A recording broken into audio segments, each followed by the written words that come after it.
Have you ever started a conversation with someone and found yourself talking about the weather? If so, today's learning snack is for you. I'm Joe Ilfeld, CEO and founder of Insight to Leadership. And lately, I've been noticing that sometimes as I enter calls with people who I'm not as familiar with, and sometimes even with people I am very familiar with, the first line of conversation I start is the weather.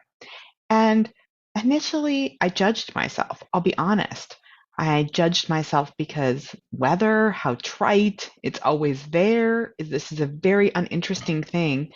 But what I've noticed, and granted, I live in California, so weather is a big deal right now with the rain and then fire season.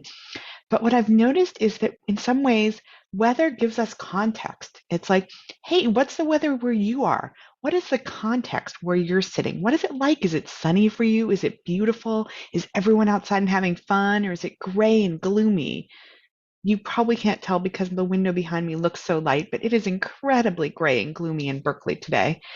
And that affects my mood. That affects how I feel about things. That affects sort of my first take as I come into a conversation.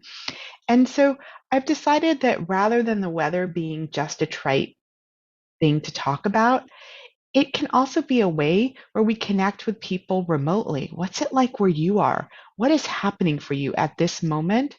And for some of us, a way to talk about frustrations. I get frustrated when it's gloomy day after day in the Bay Area, and certainly when it was rainy month after month in the Bay Area.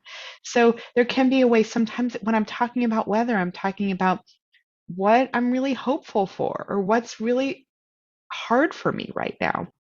So this is just a vote that if you find yourself talking about the weather, please don't judge yourself as harshly as I initially judged myself.